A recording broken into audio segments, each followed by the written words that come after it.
Bonsoir, bienvenue à cette séance régulière du Conseil municipal. Nous sommes le 16 février 2026, 19h31. Le quorum est établi. Nous sommes même tous et toutes là. Quelqu'un propose... En fait, je déclare ouverte l'Assemblée et quelqu'un propose l'adoption de l'ordre du jour. Monsieur Denis, est-ce que tout le monde est d'accord? Oui. Sans plus attendre, nous avons déjà une première période de questions du public à ce stade-ci de la soirée sur des points d'ordre général. Le micro est là. Vous connaissez la procédure, je crois. Est-ce qu'il y a des questions à ce stade-ci? Oui, M. Dupuis. Bonsoir. Bonsoir. Quelques petites interrogations, M. le maire. Oui. Je suis sûr que vous allez avoir une réponse. D'une part, ça fait près de 3 mois qu'on a adopté le plan de développement stratégique. Et je voudrais savoir, maintenant, après 3 mois, à quel moment on peut s'attendre d'avoir le plan d'action en suivi à l'adoption de la politique de développement stratégique. Très bonne question. Je regarde M. le directeur général qui a peut-être plus d'idées des échéances de ses équipes. C'est énormément de travail, ça je le sais, qui s'ajoute aux tâches quotidiennes d'équipes déjà surchargées. Mais M. le directeur général, vous avez assurément avancé, je le sais. Mais je vous laisse.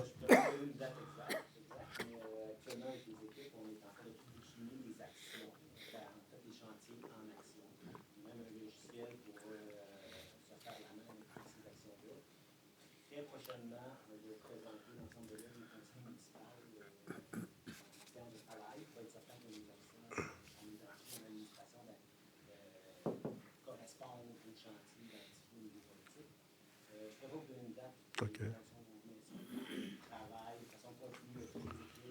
À moyen terme, ça veut dire quoi? 6 mois?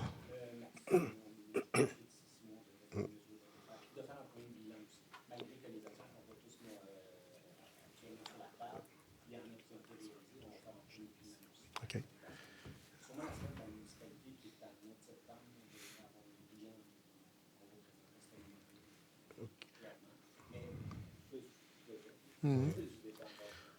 Ce qui motive mon interrogation, c'est suite à votre intervention concernant la base navale et la réaction de M. Gaétan Lelièvre, que je trouve quand même appropriée, à savoir maintenant, d'ici l'adoption du plan d'action, comment le Conseil va situer ses projets, ses actions, ses décisions.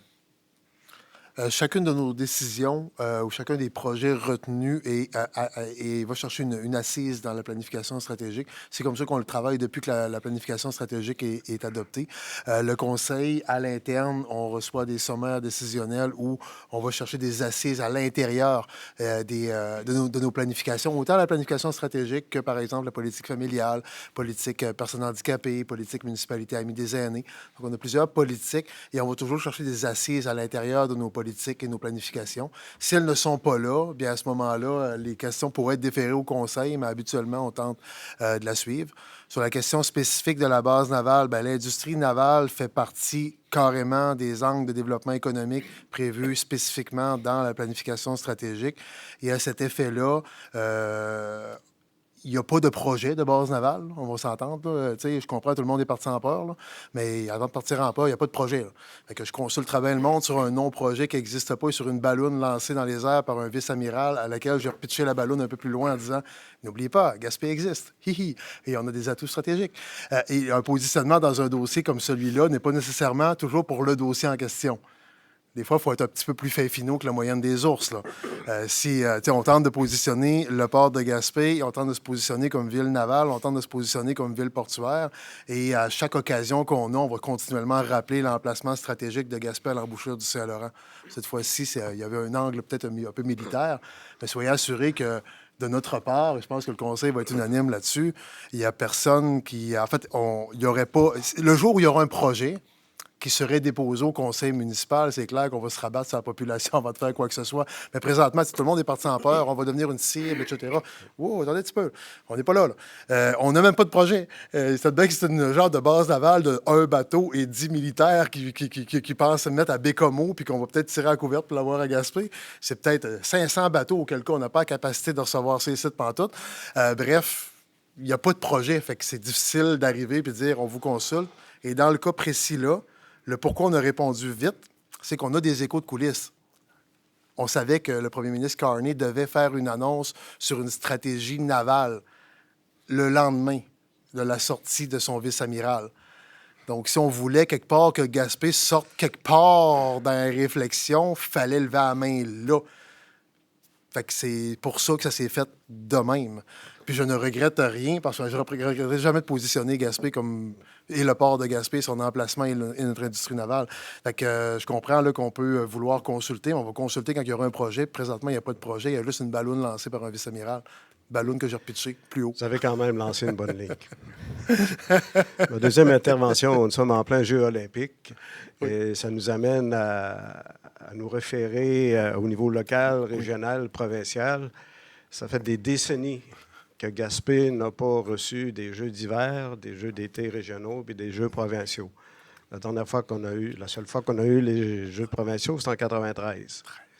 On a eu à quelques reprises, je pense 2. On a déjà eu les Jeux d'hiver et les Jeux d'été régionaux. Et depuis, silence radio. Puis Gaspé bénéficie de toutes les infrastructures nécessaires pour tenir ces Jeux-là. Ça a mobilisé des centaines de bénévoles. Et si on veut s'orienter vers le 500e de l'arrivée de Cartier, je crois qu'il faut réchauffer nos troupes.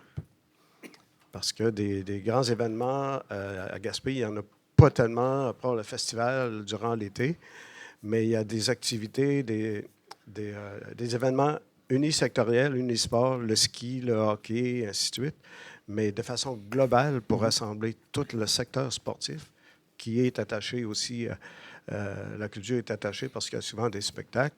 Est-ce que le conseil municipal entend demander éventuellement à court terme les Jeux régionaux ou les Jeux provinciaux?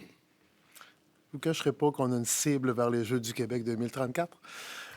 Pour le 500e, c'est une cible qui est atteignable, mais en tout cas, moi mon rêve est celui-là, là, c'est mon rêve.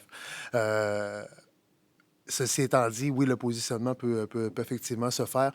Pour des Jeux, exemple, les Jeux du Québec, on n'a pas toutes les infrastructures, mais on n'est pas loin d'avoir tout ce que les specs demandent, les spécifications requises pour les recevoir. Il ne nous manque pas grand-chose pour les Jeux d'hiver, pour les Jeux d'été aussi, il ne manque pas grand-chose.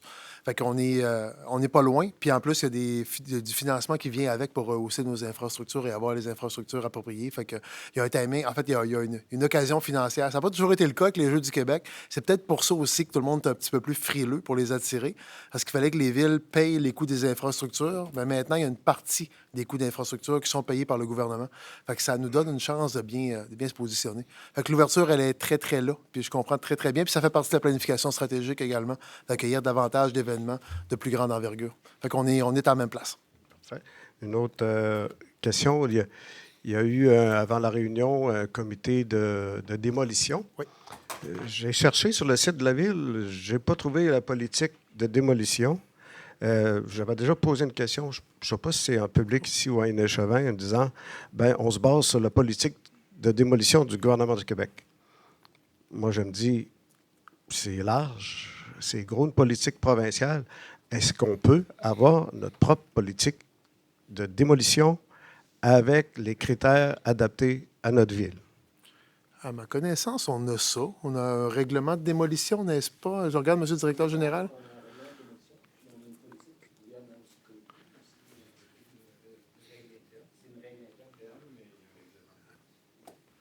Okay, mais est-ce qu'on peut retrouver le règlement sur le site? Là? S'il n'est pas là, ben, on va le faire ajouter. Le règlement est différent d'une politique. Là. Exact. On a un règlement et une politique de gestion interne du comité. Il n'a pas été réuni souvent depuis sa création, le comité, mais ce soir, il l'a été. Vous avez raison. C'est pour une bonne cause. C'est pour quelque chose qui touche mon village. Exact. Puis on a vu votre mémoire également, le mémoire constructif. Merci. Ma dernière intervention apporte on a un bel hiver. Oui. On a un beau mois de février. On a de la belle neige, de la glace, du ski. Je ne comprends pas encore qu'une ville comme Gaspé n'a pas son carnaval d'hiver comme on avait il y a 50, 60 ans passés. Je crois que le conseil, la direction devrait mandater le service des loisirs pour implanter un carnaval d'hiver, je suis sûr qu'il y aurait un lot de bénévoles qui pourraient mettre l'épaule à la roue pour diversifier. On parle d'attractions touristiques, d'allonger les saisons, de faire du tourisme d'hiver, puis on n'a pratiquement rien. Avec tout ce qu'on a comme potentiel de développement et d'accueil. L'idée est lancée. Lancé. L'idée est lancée. J'espère qu'il y a des gens à notre écoute qui pourraient montrer un intérêt pour nous aider à réaliser tout ça. Quitte à faire un café-rencontre à un moment donné et dire, OK, ceux qui seraient intéressés éventuellement, comment vous voyez ça? Puis on a une semaine de relâche, les gens s'en vont à l'extérieur, alors qu'on pourrait accueillir des gens à l'extérieur ici avec tout notre potentiel. Merci. L'idée est lancée. Merci, M. Dupuis. Est-ce que pour la première période de questions du public, j'ai d'autres interventions? Sinon, il y en a une deuxième à la fin, vous savez. S'il n'y a pas d'autres interventions, bien à 19h41, je vais fermer la première période de questions du public et passer en point de résolution. On n'en a pas 1 million ce soir, ça va aller rondement. J'ai en 5.2.1 et il y a un lien à faire avec le 5.2.2. C'est le même dossier, 2 résolutions interreliées. Dans le 5.2.1, projet de résolution pour un projet de particulier de construction, modification et d'occupation d'un immeuble qu'on appelle un PPC-moi. C'est dans le dossier du Côtois. PPC-moi 1444-21-007. C'est pour les parties des lots 4 054 285 et 6 541 131 cadastre du Québec. On est dans le secteur de Sandy Beach. La recommandation qui émane du comité consultatif d'urbanisme est la suivante, c'est que le conseil municipal, sous recommandation du CCU, refuse la demande de projet particulier de construction, modification et d'occupation d'un immeuble concernant la propriété. C'est sur les lots 4 054 285 et 6 541 131 cadastre du Québec. Que les motifs justifiant ce refus soient les mêmes que ceux invoqués par le CCU dans le procès-verbal de la rencontre du 28 janvier 2026 et précédemment mentionné. Je résumerai les raisons de la manière suivante, ce qui a été analysé, que, en fait, pour qu'un PPC-moi soit octroyé, il faut qu'il soit conforme au plan d'urbanisme à la base. PPC-moi, c'est des objectifs un peu de permettre des projets particuliers lorsque la réglementation générale ne le permet pas, mais lorsqu'on estime que ça a de l'allure. Puis je vous dirais que pour nous, à notre sens, du point de vue politique de la chose, là, globalement, on est à l'aise avec un projet comme celui-là, même s'il ne respectait pas le règlement de zonage. Mais si le projet avait respecté tous les termes du plan d'urbanisme, on aurait probablement, fort probablement même, donné le go là-dessus. Et on est prêt à donner le go. D'ailleurs, on est prêt à modifier le plan d'urbanisme. Pour modifier le plan d'urbanisme, il faut que celui-ci soit conforme au schéma d'aménagement de la MRC, d'où la résolution qui va suivre dans pas long. Fait que, on doit entamer un processus de modification de schéma d'aménagement pour pouvoir modifier le plan d'urbanisme pour pouvoir permettre le projet. Puis, en tout cas, je pense que politiquement, le Conseil, on s'en est parlé à quelques reprises, je pense que politiquement, le Conseil est derrière le projet de façon globale. Il faut juste le faire cadrer dans une réglementation qui est mal adaptée à des projets innovants comme ceux-là.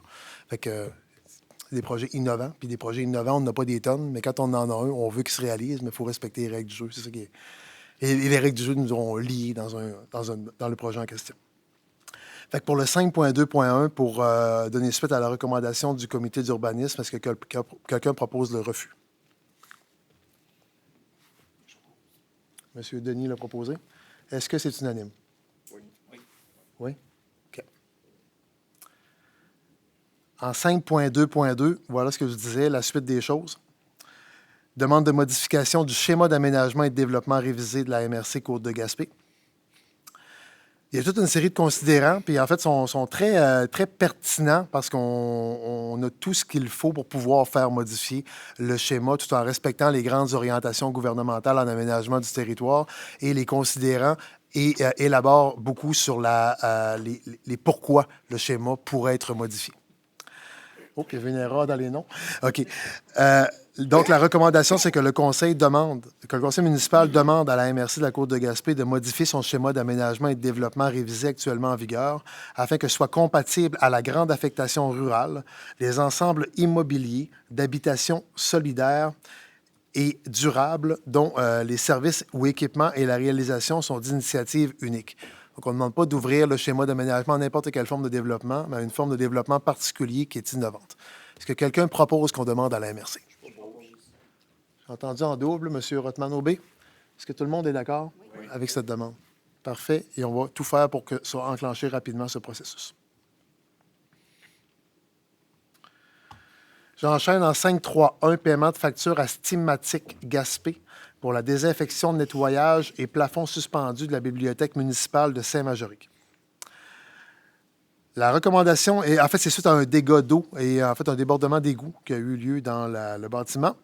La recommandation est que le Conseil autorise le paiement de la facture GPE-SI 0117 de Steamatic Gaspé au montant de 2 719,38 plus les taxes applicables pour les travaux de désinfection, nettoyage et remplacement du plafond suspendu de la bibliothèque municipale de Saint-Majorique. Que la dépense soit imputée au poste budgétaire 02 702 20 645. Quelqu'un propose? Monsieur Côté, est-ce que tout le monde est d'accord? J'enchaîne en 5.3.2. Projet pilote pour la gestion administrative du camp de jour Les Renardeaux par le centre L'Équipage.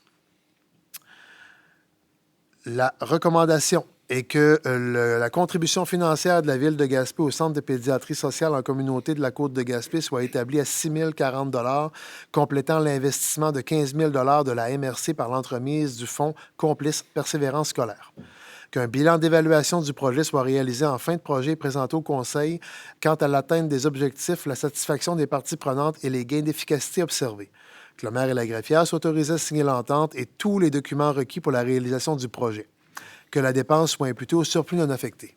Un proposeur. Monsieur Chrétien, est-ce que tout le monde est d'accord? Oui. 5.3.3. Officialisation du partenariat avec la Galerie d'art Chrysalide au Cégep de la Gaspésie, rappelons-le. La recommandation est que le Conseil accepte d'officialiser un partenariat financier avec le Cégep de la Gaspésie-des-Îles pour la Galerie d'art Chrysalide selon l'option 3, qui est exposition professionnelle d'un artiste du Québec, et ça pour un montant maximal de 9 921 $. Que ce partenariat vise à financer une exposition professionnelle comprenant les honoraires du jury de sélection, de l'artiste, les frais de déplacement, le montage technique, une activité de médiation culturelle et l'accueil du public. Qu'une entente de partenariat soit établie prévoyant les exigences suivantes. Que la galerie développe son champ d'expertise en complémentarité avec les organismes culturels existants ou en développement. Que la Ville soit tenue informée des activités qui s'y déroulent afin de les faire connaître à la population. Que la Ville puisse co-coordonner les communications lors des expositions pour lesquelles elle est partenaire financier. Que la Ville et la greffière, que le maire et la greffière soient autorisés à signer l'entente de partenariat et tous les documents officiels requis pour officialiser ce partenariat. Que la dépense soit imputée au poste budgétaire 02 702 90 999. Monsieur Keyes le propose. Est-ce que tout le monde est d'accord? Oui. 5.3.4. Aide financière rétroactive à l'année 2025 à l'École de patinage artistique Forion, qui gérait jusqu'en 2024 les activités estivales à l'Aréna de Rivière-au-Nord, gestion qui a été ramenée à l'interne de la Ville lorsqu'on a remanié un peu les troupes au niveau de l'équipe des loisirs avec l'embauche d'une personne affectée à cette, pas juste à cette fin, mais notamment à cette fin. Par contre, le partenariat financier, on avait convenu de manière officieuse avec l'École de patinage artistique qu'on ne mettra pas un terme final à l'ensemble du partenariat, au sens où on reprenait certes la gestion à l'interne, mais on n'abandonnait pas non plus le comité. Puis en plus, notre décision avait été prise, on était à l'aube de la saison estivale, donc on avait déjà convenu qu'on allait les soutenir pour éviter qu'ils se retrouvent dans l'embarras au niveau financier. Ainsi donc, la recommandation est que le Conseil octroie une aide financière non récurrente de 15 000 $ à l'École de patinage artistique Forion pour assurer la transition de la gestion de l'Aréna de Rivière-au-Nord pour l'année 2025. Que la Ville tient à remercier sincèrement l'EPAF et ses bénévoles dévoués pour leur contribution exceptionnelle à la vie communautaire et sportive de Rivière-au-Nord au cours des nombreuses années de service et que la dépense soit imputée au surplus non affecté. Quelqu'un le propose? Monsieur Chrétien, est-ce que tout le monde est d'accord? Oui. Parfait. Poursuivons en 5.5.1. Aides financières 2026, c'est des aides particulières qui n'étaient pas incluses au budget général, puisque ce sont des aides que je qualifierais de ad hoc pour les deux organismes en question, Berceau du Canada et le CLD de L'Anse-à-Valleau. La recommandation est d'autoriser le directeur des services administratifs et de l'aéroport à procéder au versement des aides financières suivantes. À Gaspé Berceau du Canada, c'est une somme de 25 000 qui est ad hoc. C'est pour poursuivre les actions et les démarches entreprises en 2025 par l'organisme, notamment dans la diversification de revenus autogénérés pour le site. Et le comité local de développement de l'Anse-à-Valleau, c'est une somme de 15 000 également qui est octroyée de manière ad hoc. Que le financement de ces deux aides soit imputé au surplus non affecté. Quelqu'un propose? Monsieur Denis, est-ce que tout le monde est d'accord? Oui. Parfait. Oui. Pour le point 5.5.2, on va prendre note que M. Denis s'est retiré des délibérations et de la décision pour cause d'apparence de conflit d'intérêts sur l'un des items. La recommandation est donc, c'est pour les aides financières de volet 1, là, qu'on appelait autrefois les budgets discrétionnaires. La recommandation est que la Ville confirme par la présente les aides financières suivantes. Au Cercle de fermières de Saint-Maurice-de-l'Échourie, 450 pour un ordinateur portable. Chevalier de Colomb du Conseil Saint-Martin, numéro 5931, 1 500 pour la soirée chasse-pêche. Association des sports d'hiver, entretien patinoire, 3 000 Association du hockey mineur Forion, 1 500 pour le festival Novice. Association du hockey mineur Forion, 1 750 pour la Coupe Inergex. Association sportive de Saint-Majoric, soirée patinage, musique, feu d'artifice, 3 000 Club de ski de fond Les Éclairs de Gaspé, 1 000 pour une caisse enregistreuse. Comité des loisirs de Sunday Beach Charles-Deman, 2 500 pour les activités de la fête nationale. Comité des loisirs de l'Anse-à-Valleau pour l'achat d'un module d'équipement d'entraînement, 1 000 École aux 80, sortie de ski au Mont-Béchervaise, 2 565 Festival de Petit Cap, aide financière pour 2026, 4 000 Événement Gaspésia pour le Trail polaire Gaspésia numéro 20, 500 Et la table régionale de concertation des aînés Gaspésie-les-Îles, 1 000 pour une rencontre 4 pôles du 5 février 2026. Que toutes ces aides financières soient imputées au poste budgétaire 03 700 00 000, qui sont les réserves financières en aide dite discrétionnaire. Quelqu'un les propose en bloc? Monsieur Côté en bloc? Ça va pour tout le monde? Oui. Parfait. On peut faire revenir Monsieur Denis. Et voilà. Je vais y aller avec le 5.5.3. C'est l'acceptation des dépenses, des comptes du mois. La recommandation est que le Conseil autorise les paiements des dépenses reliées aux activités financières de notamment autorisées au montant de 172 829,62 $. Quelqu'un les propose, oui? M. Rotman-Aubé. Est-ce que tout le monde est d'accord? Oui. 5.6.1 maintenant, formation des élus offerte par l'Union des municipalités du Québec. Ce sont les formations obligatoires pour les élus. Autant les anciens que les nouveaux venus doivent faire ces formations.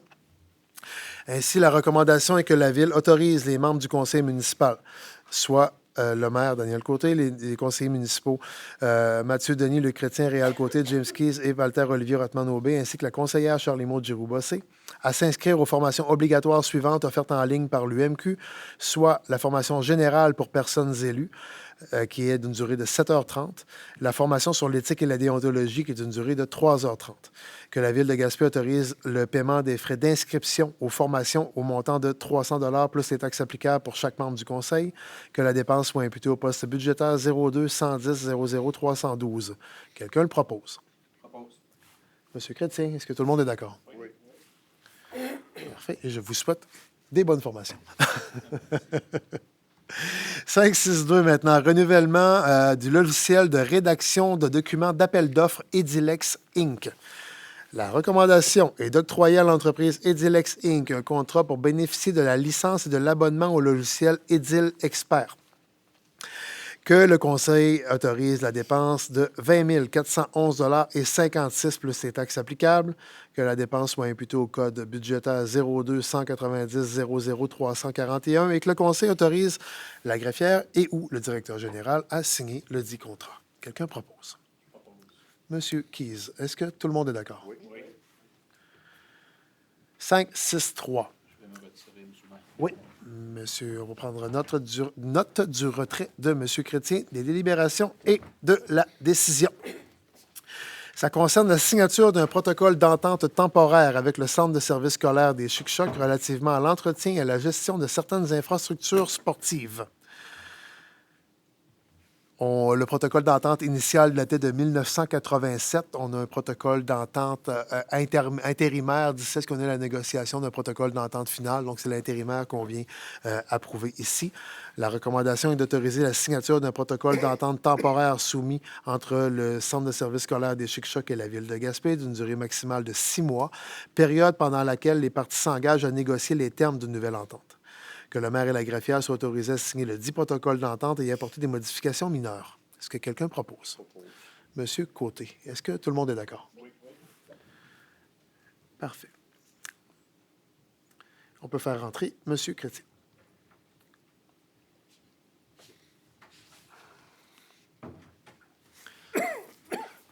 D'ici à ce que M. Chrétien se réinstalle, il fait désormais repartie du quorum. 571, dépôt de la liste des contrats de plus de 2 000 totalisant plus de 25 000 par fournisseur pour l'année 2026. Donc, je dépose la liste en date du 31 janvier 2026. Pas besoin de proposeur. 572, avenant numéro 6 pour des honoraires professionnels en ingénierie pour la surveillance des travaux dans le dossier du lien routier. Il y a eu des délais supplémentaires lors de la réalisation des travaux. En fait, il y a toujours des délais supplémentaires, que ce soit les autorisations environnementales, que ce soit, dans ce cas-ci, des fouilles archéologiques qui ont dû être faites parce qu'il y a des vestiges de l'ancienne base navale.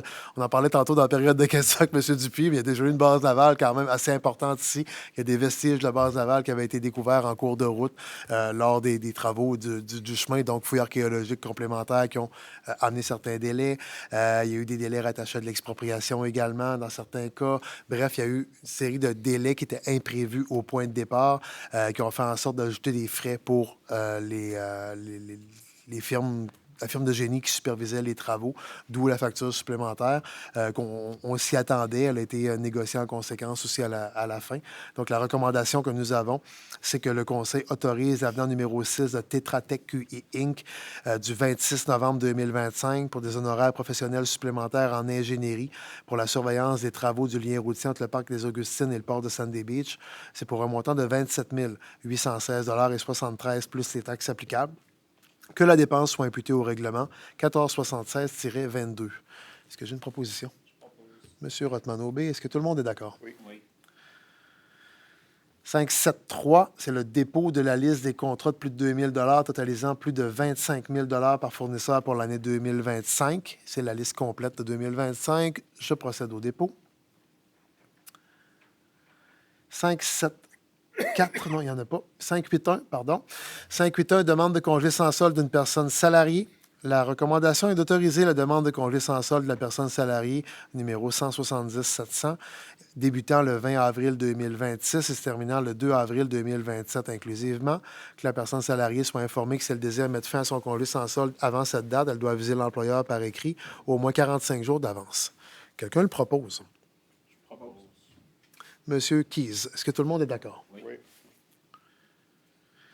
582, on a l'abolition d'un poste saisonnier d'opérateur-contrôleur journalier et la création d'un poste saisonnier de journalier préposé à la balance et contrôleur. C'est des postes qui sont au LET. C'est des ajustements afin d'offrir plus de sécurité au niveau des opérations comme telles, surtout du côté de la balance. La recommandation est que le Conseil procède à l'abolition du poste saisonnier d'opérateur-contrôleur journalier saisonnier d'été, qui est budgété 26 semaines, qui est présentement vacant. Que le Conseil autorise la création d'un poste saisonnier de journalier préposé à la balance et contrôleur budgété 26 semaines. Que le Conseil autorise la Direction des ressources humaines à procéder à l'affichage du poste conformément aux modalités prévues à la Convention collective en vigueur. Et que la dépense salariale soit imputée au code budgétaire 02 451 20 141. Quelqu'un le propose? Je propose. Monsieur Côté, est-ce que tout le monde est d'accord? Oui. Oui. 5.9.1 en ingénierie, adoption de la politique sur la gestion des projets en immobilisation,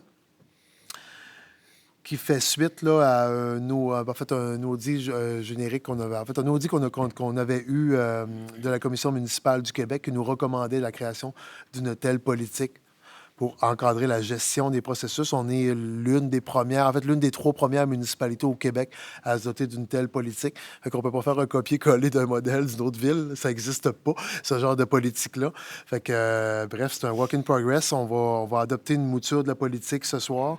Et on a toujours de l'ouverture à de l'ajustement, évidemment, en cours d'implantation éventuelle. Il n'y a rien qui est fixé dans le temps, mais on se conforme à ce que l'audit de la commission municipale nous donnait en gestion de projet. La recommandation est donc d'adopter la politique sur la gestion de projets en immobilisation et de déclarer son entrée en vigueur dès l'adoption de la présente. Est-ce que quelqu'un la propose?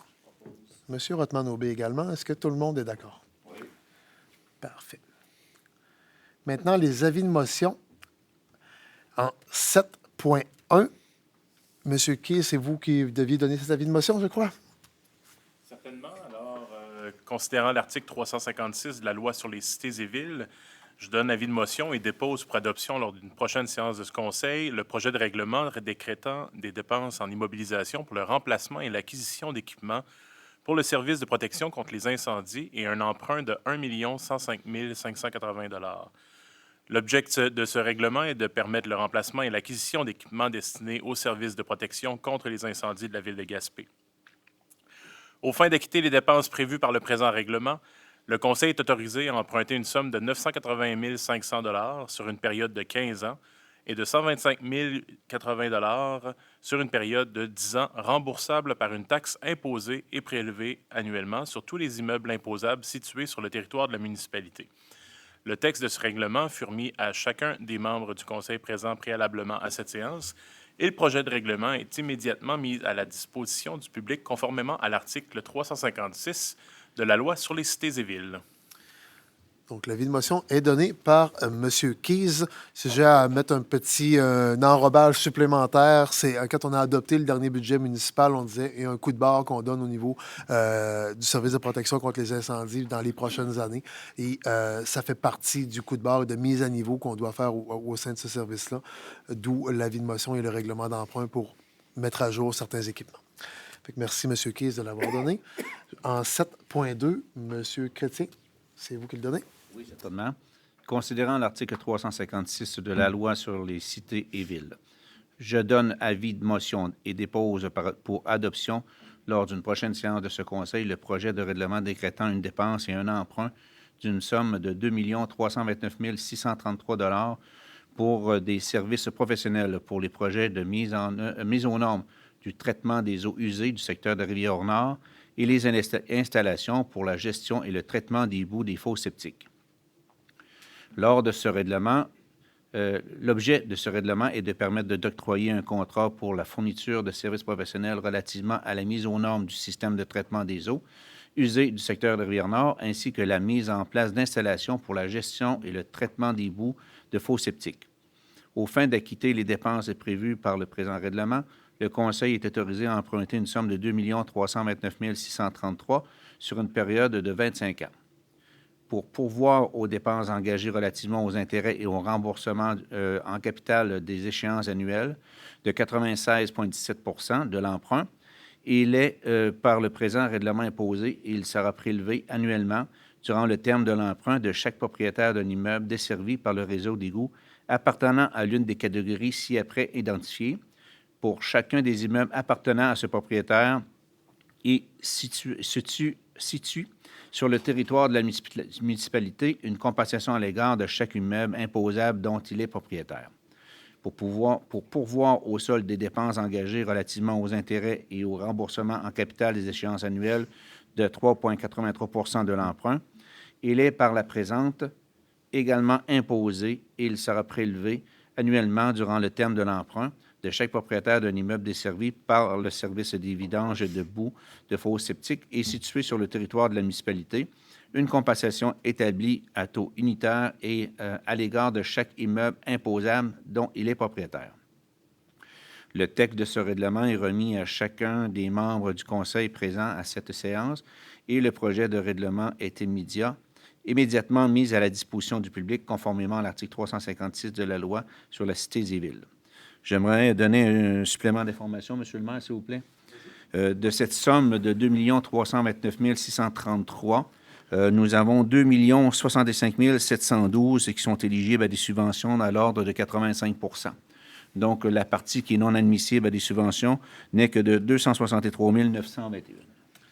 Excellent. Merci, M. Chrétien. Et cette partie-là, en complément du complément d'information, c'est la partie rattachée au traitement des boues de fosse septique qui ne fait pas partie directement du dossier de mise à niveau du réseau d'égouts de Rivière-au-Nord. Puis en complément d'information, en fait, c'est un signe que ce dossier-là, il avance. Si on est rendu à pouvoir aller de l'avant avec le règlement d'emprunt pour les services professionnels. Tu sais, ça fait au-dessus d'une dizaine d'années qu'on en parle de ce dossier-là. Bien là, on arrive à l'aboutissement de quelque chose et j'en suis bien content. Et la bonne nouvelle, c'est le 85 % de subvention dont M. Chrétien vient nous parler. Ça, c'est la très bonne nouvelle qui vient avec ça. Fait que merci d'avoir donné l'avis de motion et les explications, M. Chrétien. Il nous resterait le point 8.1 qui est l'adoption du rapport du comité consultatif du 28 janvier 2026. En fait, il y avait le point 9A que nous n'avions pas adopté à ce moment-là et qui fait partie des résolutions de ce soir là, dans le dossier Côtois. Donc, la recommandation est de procéder à l'adoption du point 9A aussi du procès-verbal du CCU du 28 janvier. Quelqu'un le propose? Monsieur Keys. Tout le monde est d'accord? Oui. Il nous resterait la deuxième période de questions du public de la soirée, idéalement sur les points de séance. Est-ce que quelqu'un a des questions? Ça va? Une fois, deux fois, trois fois vendu à 20h07. À 20h07, donc, je prends une proposition pour la levée de l'Assemblée. Monsieur Côté est assez fort pour nous lever l'Assemblée. Merci au Conseil encore une fois. Merci au public. Merci aux gens de nous suivre à la maison et merci à Télé Gaspé. Bonne fête de soirée.